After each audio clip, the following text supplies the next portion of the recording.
Life is full of work and stress. Parenting can be a mess.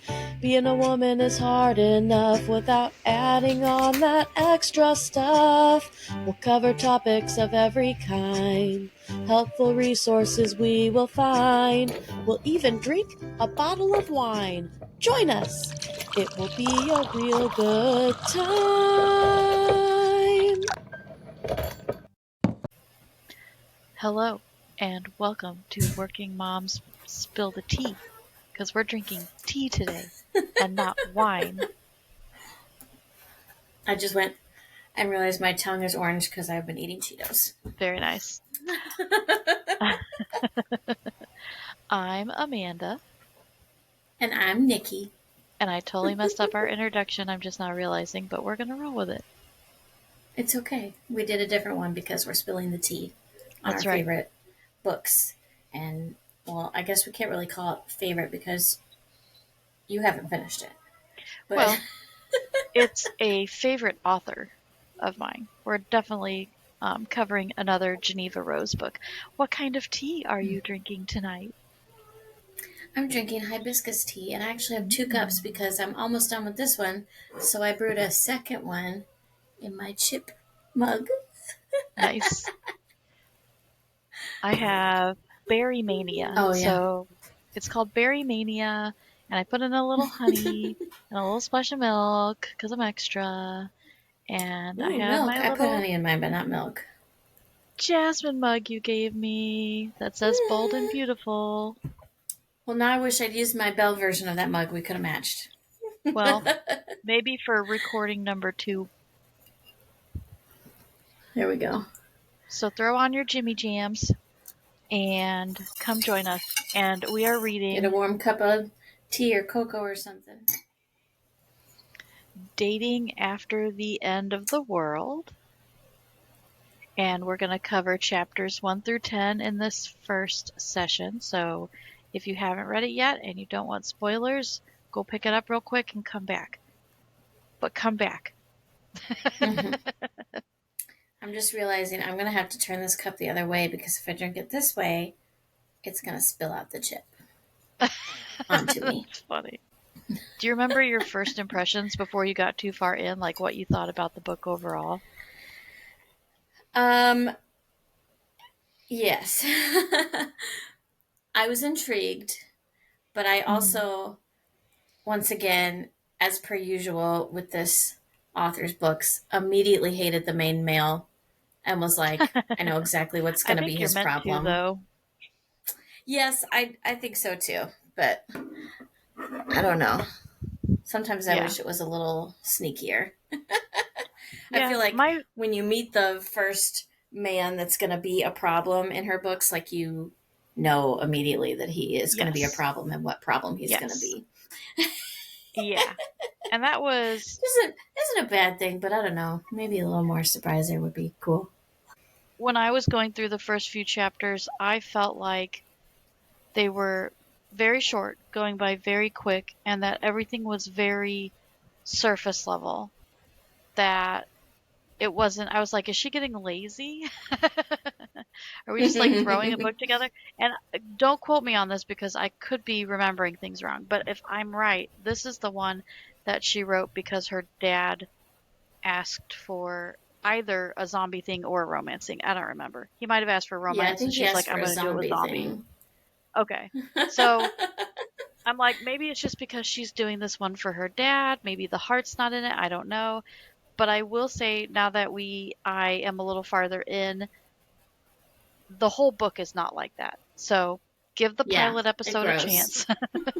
Oh, I forgot to put my little comfy hood back up. Her life pre the apocalypse was kind of bland. It starts out kind of like a little blah, but you're learning about who the main character is, her partner, her job, and a little flashback to her childhood. Her dad was a prepper. It was just her and her dad. And she basically holds this giant grudge against him for stealing her childhood to prep for the end of the world. Right. She would come home from school, and that's all that they would do. So she'd be like, other dads take their kids out for ice cream and this and that. And poor Casey never gets to go do any of that. She has to dig holes for posts for a fence. Yep. So in Oh, chapter 1, that's when it kind of opens on them doing some of their prepper stuff. And she's talking about how she doesn't get to have a normal childhood and all this other stuff. mhm. I think I have a little zombie in the background.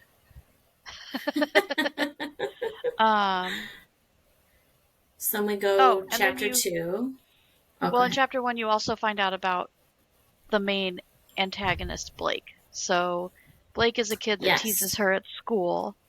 It's a And bully. yes, and it's very obvious that, like, it's going to come back around that she's going to have to interact with Blake more later in life. But it's really funny because her and her dad are making all these jokes about when the end of the world does happen, they're not going to let him in. They'll, like, just watch him Mhm. down the road He's like begging the to be one let person in. they won't help.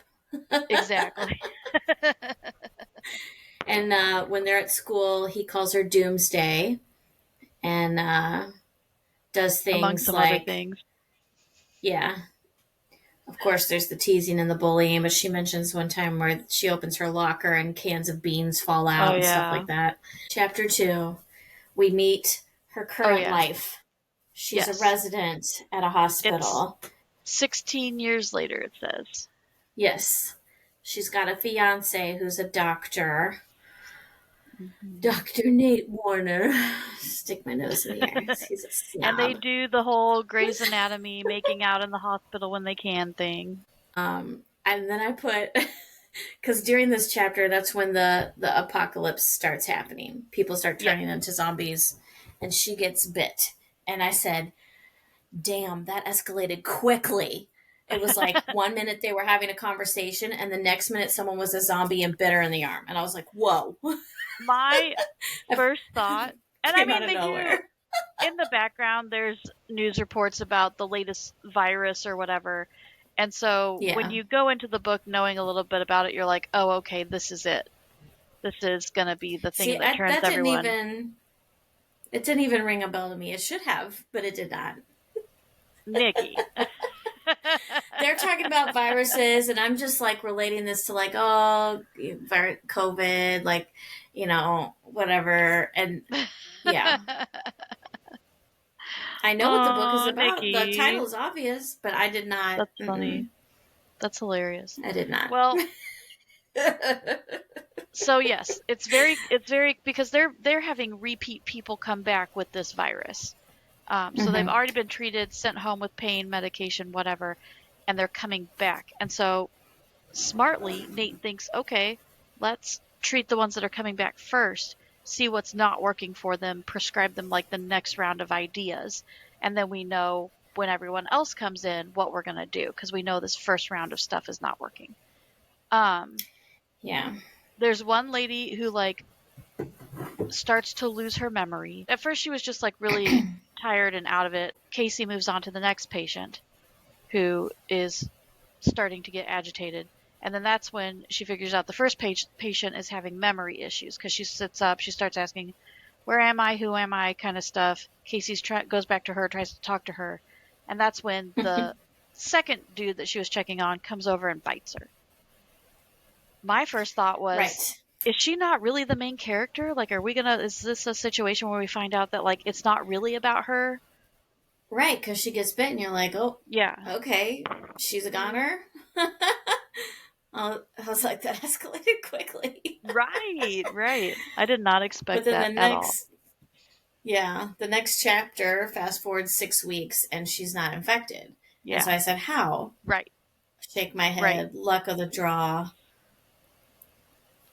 And I was just like, oh, okay. So Yeah. you're kind I of was learning like, the rules. Like some people just lose their memory. Some people yes. get infected. Some people don't. But nobody knows why or how yet. Right. And she comes up with names for everybody. So, like, The ones that Yes. lose their memories, she calls them gnomes, Nome, for no memory.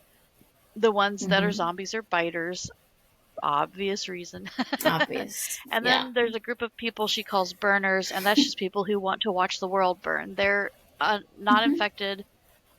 They are just like the looters and the people taking advantage of the situation, um, you know, living lawlessly, killing people, taking what they want, things like that. Yeah. I found it very interesting that she didn't immediately hike it out to her dad's, and that her and Nate Mm-hmm. holed up in his apartment for a while. That's my next note. She's told him about her upbringing and like this place that he has out there, and she says he hasn't dropped it since I brought it up. And I said, "You Oh, I think wonder why. the end of the world is here? Your dad prepped for your entire childhood, and you don't want Right. to go there, and he won't stop bringing that up? Duh." My note literally says, "Why didn't you go to Dad's bunker, idiot?" Uh huh. And she has this whole I thing put of you like, think, "Oh, dumbass.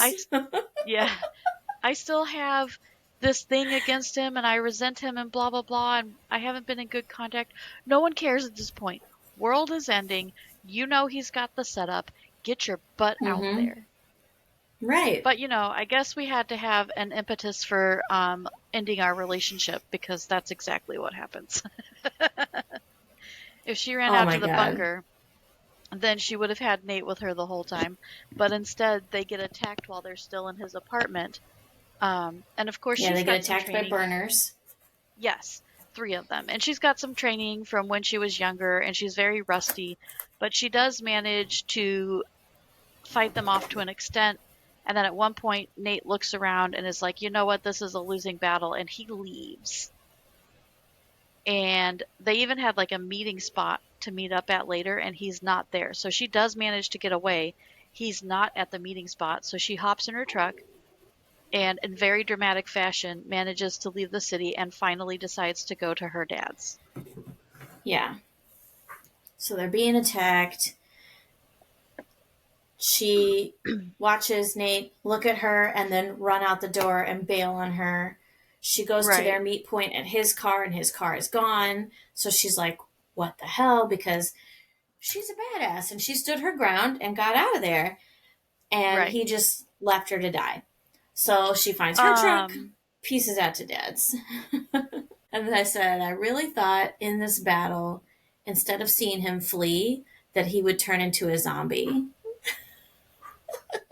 I thought he would like look over at her and they'd realize he was bit, and that'd be yeah. the end of Nate. But the burners aren't zombies. I didn't think in the battle that he would get bit. I thought he would, Yeah. during this battle, I thought he would run out and get bit and turn into a zombie. Oh, okay. That makes sense. There's a really funny quote in that Yeah, chapter.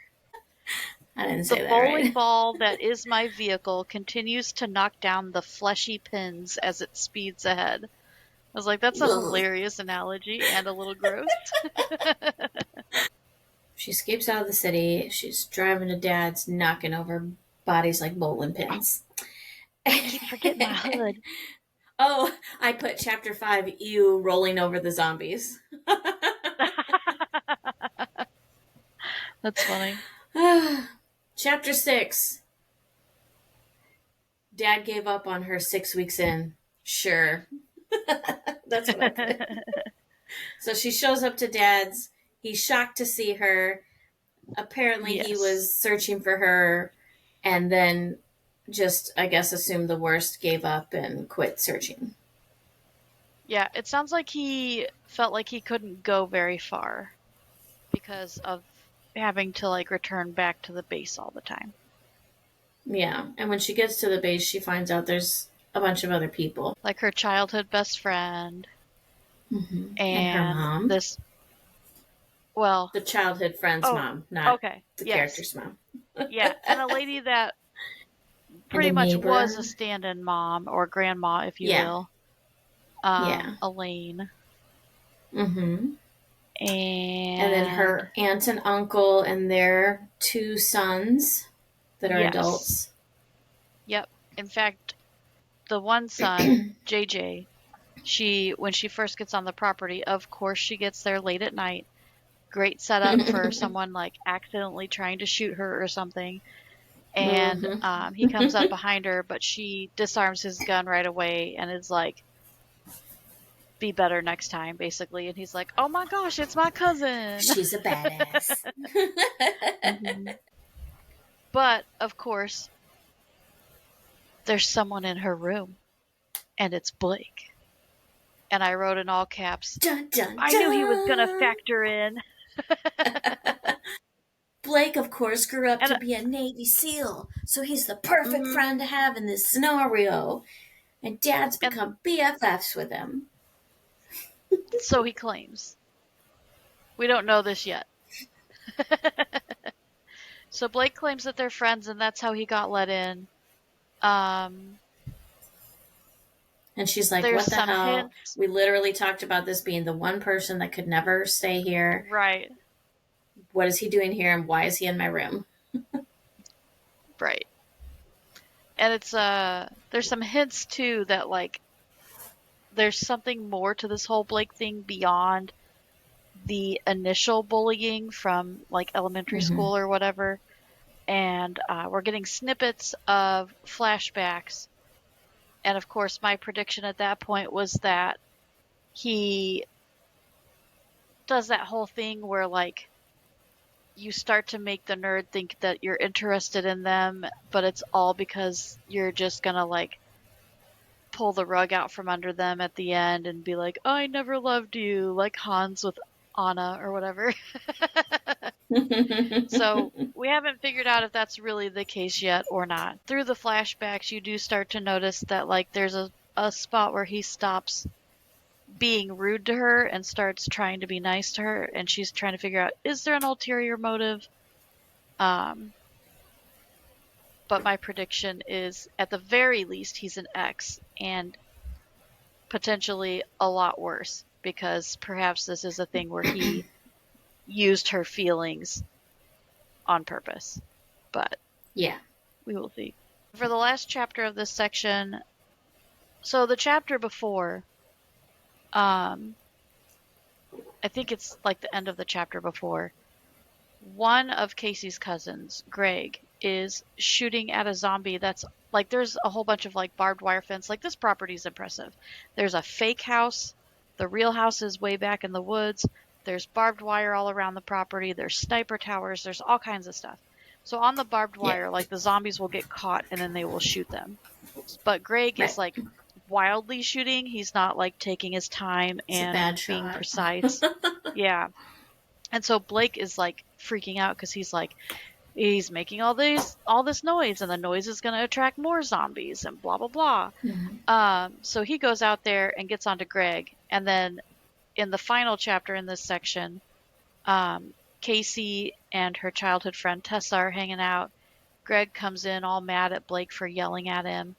And then you meet Molly. So you're told in the beginning, like when Casey's dad is explaining who all is on the property, he's like, and Greg's girlfriend or whatever. Come to find out, they are not really boyfriend and girlfriend.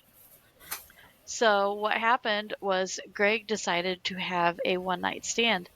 And he's like, I didn't know the world was going to end the next day. So now this girl is in the compound with them, and he has zero interest in her outside of that one night. And now he has to put up with her, and boy, is she vapid and annoying. Yeah, she's not a great fit personality-wise with anybody else there. And he straight up says, like, she was supposed to be a one-night stand. The only reason that I still talk to her and even pretend to sometimes like her to her face now is because everybody else here on this property is, like, related to me. So she's, like, my only option. Yeah. Unless, and then he starts to try and hit on Tessa, and she's like, no. Yeah. So that's also when we find out that Casey's dad, whose name is Dale, really did start to become friends with Blake. So Casey had left. She wasn't really talking to her dad. he needed someone to help him with the property because he was still working on it and it needs maintenance and whatever. Blake answers the ad and starts helping him out, and the more they hang out, the more they become friends. Which, at this point, I find a little suspicious. So we'll see. We'll see what happens. I feel like maybe Blake's gonna be like an actual bad guy. Maybe he is setting up some things, but we'll see. It's It would be very definitely on par. an interesting, yeah. It's an interesting element. Yes. Do you want to make any predictions? Oh wait, you've read the whole thing. No, because I finished it. At this point, Go my ahead. predictions were that she was going to fall for Blake again. Oh, yeah. At the Yeah, very least, there's it's pretty gonna be, heavy implications on that. yeah. At the very least, it's gonna be the same situation as the perfect divorce, where something happens even if it's not fully romantic, or something will happen and Yes, maybe it will become fully romantic. they're going to be the back and forth of the book. They're gonna bone. Or at least think heavily Exactly. about it. Those are the vibes Um, that you get. It's going to get real close yes. or something. Like there's not even an attempt to hide it. It's like pretty No. immediate attraction language. But um Yeah, the way she talks about him from the get go is kind of like, uh-huh. yeah. Like, oh, you hate him so much, you are obsessed with him. Yeah. So we'll see. We'll see. So far Yeah. Blake's not looking super innocent. Although I think it would be hilarious if Molly turned out to be the bad guy. Just like, oh, she's just like this shallow little idiot and she's like the main villain all along. I'm taking my socks off. I'm getting hot. Mm. um yeah, the next section we read will be chapters 11 through 20. So if you're keeping up with us, read that section, and then feel free to put your thoughts about the first 10 chapters in the comments, and Yeah. we will continue next time. You can find us on all the socials as Working Moms Wine, and we will see you for our next Spill the Tea session. Bye. Bye.